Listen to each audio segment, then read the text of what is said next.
Hello, welcome to Melanin and Albinoid Live. I am Lady Abimbola. I'll be talking today about the xenophobia that is happening in South Africa. It's a kind of reaction against foreign nationals. And this is actually not the first time such a thing is happening in South Africa. Unfortunately, Nigerians were the targeted nations. What I call Nigeria-Phobia. The Nigeria-Phobia is a global attack against Nigeria globally. I live here in the United Europe of gang stalkers, where I'm daily persecuted, stalked, harassed, and the theft of my property, which is now in the courts. But everything has been done to manipulate justice, but I'm still waiting for that justice. Now back to South Africa and leave my own personal situation for now.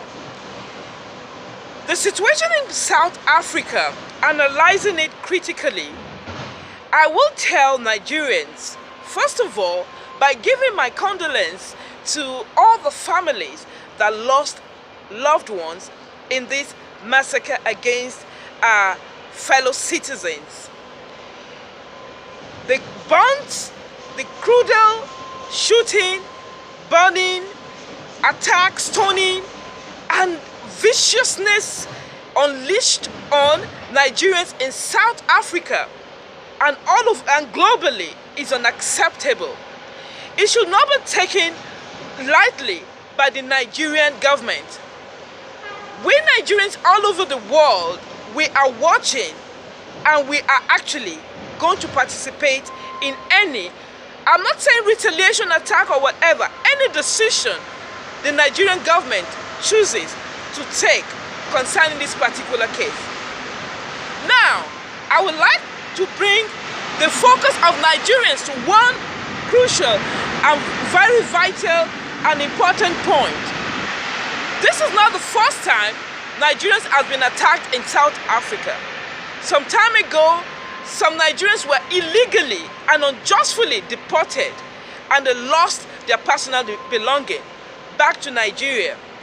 Of course, trusting my nation reacted in a just manner by giving an eye for an eye. I congratulate the Foreign Affairs Minister that took that action. Now, Nigeria is a nation that is the giant of Africa.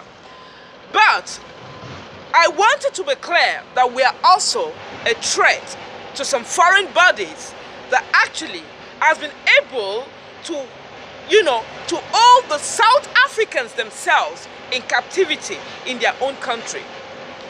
South Africans, as our fellow Africans, I want to explain something for most people that don't know. Majority of South Africans are not educated and they are under a mind control situation. It's not a post-traumatic slave syndrome or whatever, but it's a mental slavery. They are not educated, they are not capable of being entrepreneurs as Nigerians over there. So, the presence of Nigerians over there has provoked already envy from the South African citizen, our fellow African citizen, which believes all the South African women want the Nigerian men, all the South African men want the Nigerian women, but because Nigerians are very industrious, Nigerians are capable, they are goal achievers, and they are very determined individuals. Anywhere we go. The South Africans themselves already have developed envy and very strong jealousy against the Nigerians, but not enough to kill us. Now, using the divide by rule tactics yet again on Africa. You remember the Bakassi situation in Cameroon. Bakassi belongs to Nigeria. Cameroon knew that so well. but external international bodies backed up Cameroon, and Nigeria renounced that land because we refused to go to war with our brothers. We had to renounce the land that belongs to us. Biafra is another technique to divide and destroy Nigeria. Yet again, that failed. These South Africans attacking Nigerians is not originated by the South Africans themselves. Based on the information I have, and based on what I know, and as you all know, I'm an activist against the gang stalking program, the racist system, and the abuse of the human fundamental rights. I believe the international bodies have hand in this. South Africans have no guts. They don't have the strength. They do not have that boldness to challenge the Federal Republic of Nigeria to a battle. For them to attack Nigeria viciously this way and kill our fellow citizens, definitely there must be something outside of themselves that actually supporting this action. South Africans are not the ones attacking Nigerians directly.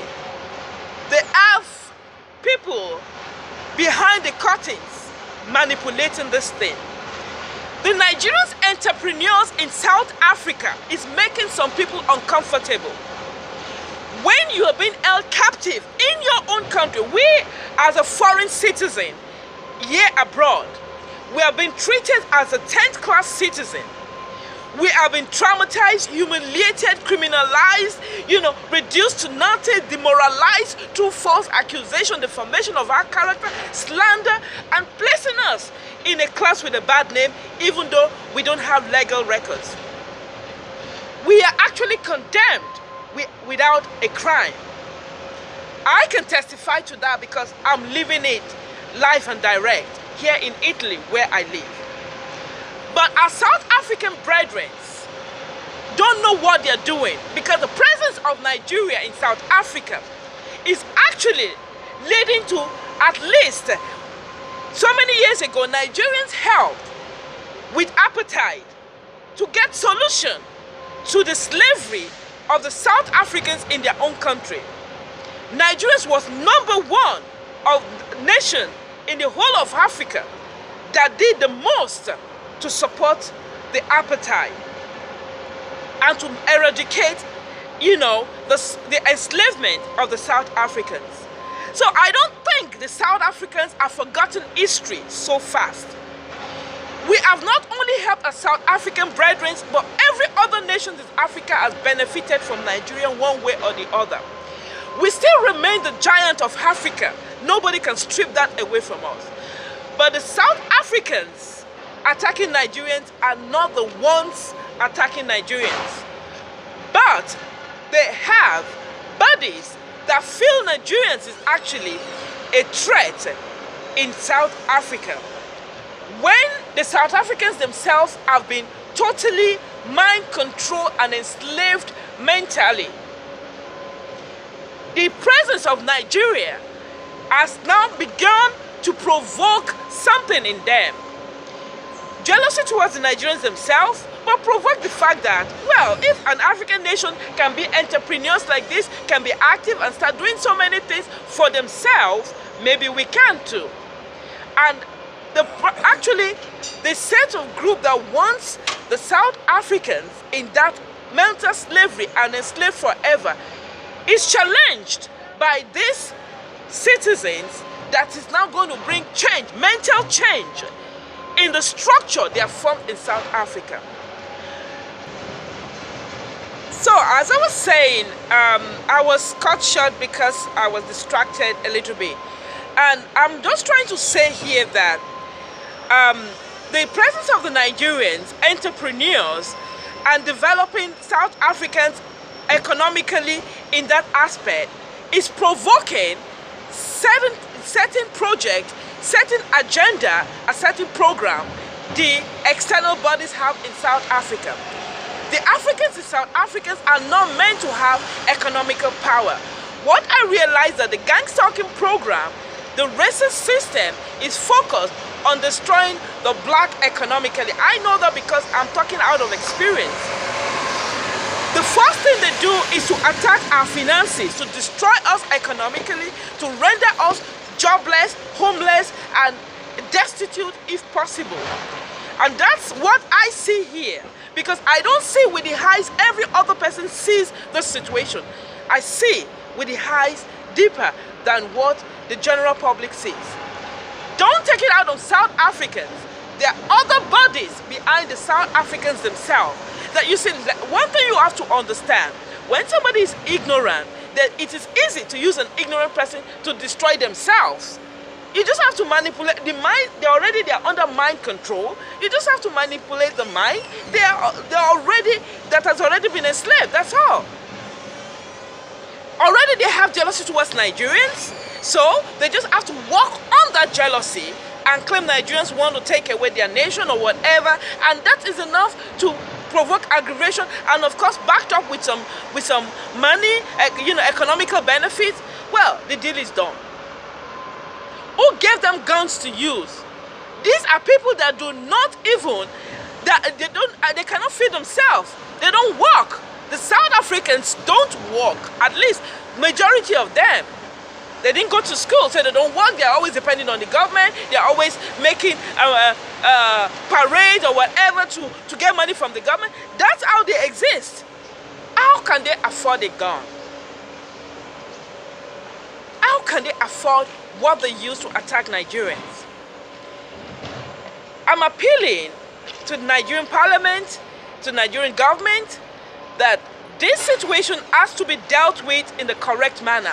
Because when we attack our own brothers in South Africa, we are not addressing the real truth. Because we must be used to this by now. We have not just years, not decades, but centuries of this strategy of divide and rule have been used against the melanin race. I think by now we should be wiser than that. Everything that happens don't need we have a right to stop all the companies. I'm not telling you not to do that, because whether there are black South Africans or white Africans behind this thing, it doesn't really matter. We have to show them the stuff we are made of. All Nigerian embassies must be withdrawn from South Africa. The South African's company in Nigeria must be shut down. It's not debatable, because the government of South Africa has not issued any apology. After so long, such a thing happens. A government that is sensitive towards this situation will come out, the first thing they want to do is to apologize to the government for what happened, for what took place. But they have a nonchalant attitude. Then Nigerians also must show what the stuff we're made of. Every action the government of the Federal Republic of Nigeria, take concerning this issue, we Nigerians all over the world, we're backing you up 100% in this situation. Nigerians globally are under severe attack, harassment. There is a general attack called Nigeria-Phobia, instigated by a gang-stalking program that targets nations, target individuals, target organizations, target companies, so on and so forth. And of course, the racist system that wants to keep us in an everlasting slave-like mannerism. Nigeria is the only nation in Africa that refuses to go down, that loves wealth, that multiplies wealth. The richest black man in the world is, proudly I would say, is from Nigeria. And Nigerian owns an airport in England. I think it's Gatwick Airport is owned by Nigeria, and so forth and so on. We want this situation to be handled prudently, because the South Africans killing Nigerians are not the ones. They are just perpetuating what has been deposited in their idle and mind-controlled mind. Nigerians who actually attack the real enemy. The divide and rule tactic will not work in this case. I hope the Nigerian government will listen to this video. I hope they will hear this video and begin to take actions on the Nigerian phobia globally that is harassing Nigerians, that is destroying Nigerians emotionally, physically, economically, and that is trying to place us in a class with a bad name. Xenophobia, Nigerian phobia, it's all under the gang stalking program and the racist system. My condolences once again to all the families that has lost their loved ones. And I pray that God Almighty will give you the strength to handle this situation. When somebody sleeps and don't wake up is another thing, but when your loved one is still roasted alive, shot.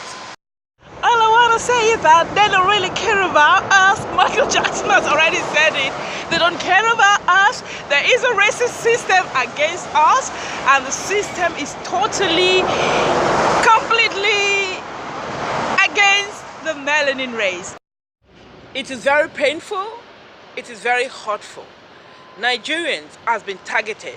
We are a targeted nation because there's so much wealth in our country. There's so much talent in Nigerians that wants to be, that has been exploited for a very long time, but not exploited enough to the degree the oppressors want.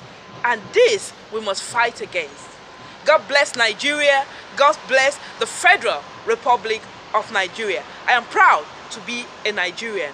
We Nigerians all over the world, globally, we are watching, and we're with the government of the Federal Republic of Nigeria. God bless you, and remember, the greatest weapon in the hands of oppressors are usually the mind of the oppressed. So, as I always say in my blog, face your fears, elevate your mind, and resist the temptation to panic. God bless the Federal Republic of Nigeria. Thank you.